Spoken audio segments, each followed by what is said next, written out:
जो सत्ता में बैठे हुए लोग हैं वो किसानों को धमका रहे हैं, आम जनता को धमकाने की कोशिश कर रहे हैं, वो तो हमारे दरवाजे आएंगे तो जरा होश में आए और सोच समझ में आए। उसका दो मुहा चेहरा पर्दाफाश हो। हरीश जी, किसानों की जंतर मंतर पर संसद चल रही है। एक तरफ यूपी के किसानों ने ऐलान कर दिया कि दिल्ली की तरह हम लखनऊ भी बनाएंगे। बीजेपी का पलटवार भी आ गया, उसका आपने पढ़ा भी होगा, देखा। कैसे देख रहे हो उसको पलटवार? देखो, याद रखो कि 8 महीने से किसान अपने आंदोलन पूरी मेहनत से कर रहा है, पूरी लगन से कर रहा है, क्योंकि उसको अपनी फसल और नस्ल को बचाना।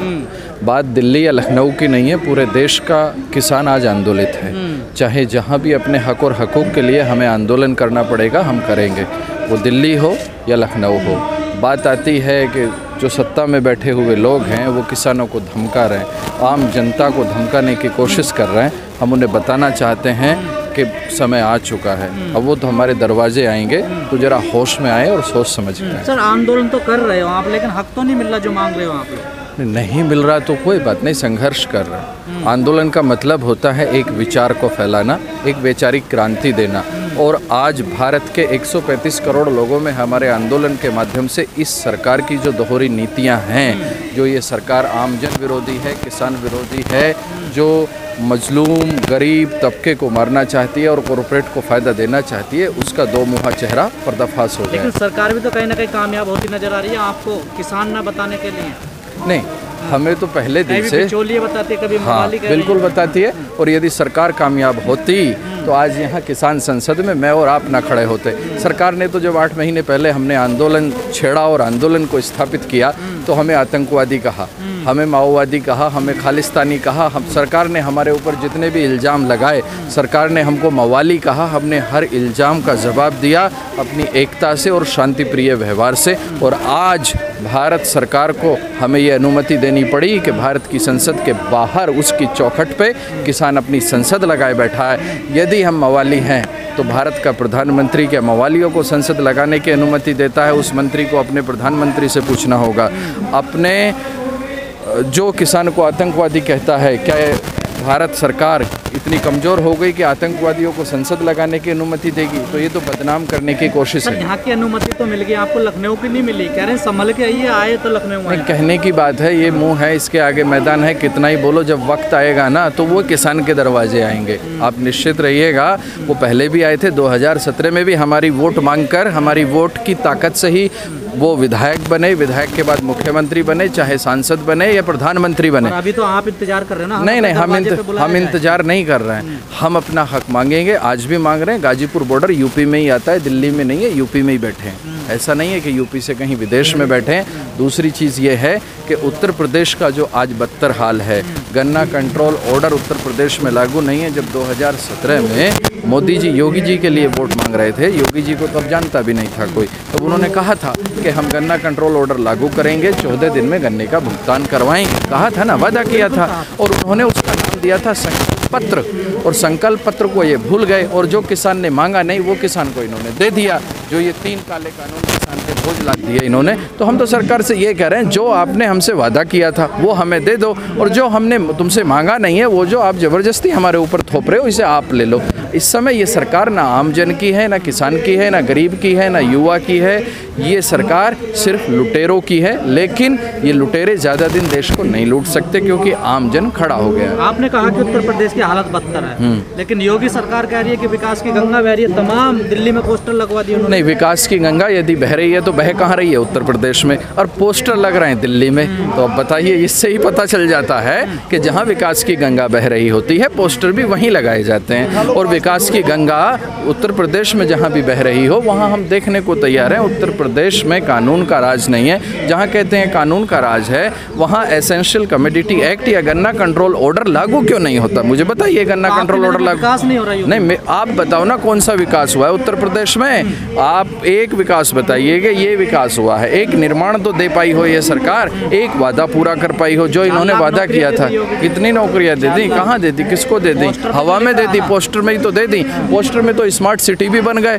पोस्टर में तो उत्तर प्रदेश में स्मार्ट सिटी बन गए, लेकिन धरती पे जब ग्राउंड पे आओगे तो वहाँ तो कुछ भी नहीं है। 0/0 है, नील बटे सन्नाटा है। आप ग्राउंड पे तो आइए, आपने देखा होगा उत्तर प्रदेश में सहारनपुर में या हापुड़ में गढ़मुक्तेश्वर एक विधानसभा पड़ती है, उस विधानसभा में इनका एक विधायक कमल मलिक गांव में विकास यात्रा लेकर गया था। जब वो विकास यात्रा लेकर निकला तो लोगों ने हाथ पकड़कर उसको गंदे पानी में घुमाया। ये है विकास। सहारनपुर में लोगों ने कहा कि अभी विधायक हो, विधायक जनप्रतिनिधि होता है, आपका सम्मान है, लेकिन जब विधायक के पद से हट जाओगे उसके बाद आओगे तो घर में लठ रखा कोने में, याद रखियो। तो सही ये है कि कमल मलिक को भी विकास यात्रा दिखा दी गढ़मुक्तेश्वर के लोगों ने। उत्तर प्रदेश में हर जगह ये हाल है। जब ये आशीर्वाद यात्रा लेकर जा रहे हैं, खुद कह रहे हैं कि हम नहीं जाएंगे, हमारे सांसद जाएंगे। अरे सांसद क्यों जाएंगे? विधायक आप हो, 4.5 साल विधानसभा में आप रहे हो, आप जवाब दो। आपने कितनी बार कमजोर दलित मुद्दा उठाया, आपने कितनी बार किसानों का मुद्दा उठाया, कितनी बार मजदूरों का मुद्दा उठाया? जो वादे किए वो पूरे क्यों नहीं किए? ये अपना मैनिफेस्टो पढ़ लो। अरे जी, आप पढ़े लिखे किसान हैं, आपको नहीं लगता? हर किसान पढ़ा लिखा बहुत विद्वान है। किसान तो मैं बता रहा हूँ, किसान मिट्टी को हाथ में पकड़ के ये बता देता है इसकी उत्पादकता क्या है, इसकी उर्वरकता क्या है। तजुर्बा है उसका, नहीं वो वही तो है तजुर्बा। लेकिन सर आप पढ़े लिखे, आपको नहीं लगता कि किसानों को भी थोड़ा हटना चाहिए सरकारी बेहतर बातचीत से? कहाँ से हटे? रास्ता निकल जाए कहाँ से? हाँ, डायलॉग के लिए हम तो तैयार हैं। हमने 11 दौर की वार्ताएं सरकार से पहले भी की हैं, अब भी हम सरकार से वार्ता के लिए तैयार हैं। लेकिन आप एक बात बताओ, जब सरकार हमें बुलाती है कि आप वार्ता के लिए आइए लेकिन बिल वापसी नहीं होंगे, अब बिल वापसी की बात हमें करानी है भाई, बिल तो वापसी होंगे तभी काम चलेगा ना। आप मुझे बताइए, मैं बड़े साधारण ढंग से आपके माध्यम से आपसे भी और पूरे देश, क्योंकि आपको पूरा देश देखता है, और पूरे देश से ये पूछना चाहता हूँ कि एसेंशियल कमोडिटी एक्ट में जो अमेंडमेंट इन्होंने किया है उसमें खाद्य पदार्थों से इन्होंने अपनी निगरानी हटा ली। जब निगरानी हटा ली तो खाद्य पदार्थों पे असीमित भंडारण की आज़ादी हो गई। अब आप मुझे बताओ, इसमें हाँ या ना का जवाब है। या तो असीमित भंडारण होना चाहिए या नहीं होना चाहिए। अब होना चाहिए तो बिल वापसी होगा। हरी जी, खरीद की गारंटी मिल जाए तो क्या हटोगे पीछे? खरीद की क्या गारंटी? गारंटी मिल जाए खरीद की फसल की? देखिए ध्यान से सुनिए, पहले खरीद की गारंटी नहीं मांग रहे हैं हम फसल की खरीद की गारंटी नहीं मांग रहे हैं। आपका सवाल बहुत गलत है। हम मांग रहे हैं न्यूनतम समर्थन। सरकार आपको, मेरी बात सुनिए, न्यूनतम समर्थन मूल्य पर हमारी फसल की खरीद की गारंटी। जो सरकार फसल का मूल्य निर्धारित करती है, हमारी फसल उसी दाम पर बिकनी चाहिए। मैं तो साधारण बात कहता हूँ, हम तो न्यूनतम मांग रहे हैं। न्यूनतम होता है न्यून, और न्यूनतम मतलब कम से कम मांग रहे हैं। रोटी और नमक का बिल्कुल करीबी रिश्ता है। मैं ये कहता हूँ, पिछले 20 वर्षों में जितने नमक के दाम बढ़े हैं इतने ही अनाज के दाम बढ़ा दो। जितने नमक के दाम बढ़े हैं इतने ही अनाज के दाम बढ़ा देना सरकार, हम स्वीकार कर लेंगे। लेकिन सरकार किसान को दबाएगी, किसान के गले में फांसी का फंदा डालेगी। हमारी फसल का दाम निर्धारित करे सरकार, ठीक, हम उगाएं फसल, और उसके बाद भी जो दाम निर्धारित करे सरकार, वो फसल पर हमारी फसल ना बिके, उस दाम पे ना बिके तो क्या फायदा है? ये बताओ सर। वही तो मैं कह रहा हूँ, अगर सरकार एमएसपी आपको दे दिया, एमएसपी की गारंटी दे दी और खरीदना हो तो क्या फायदा फिर? हाँ, तो वही तो मैं कह रहा हूँ।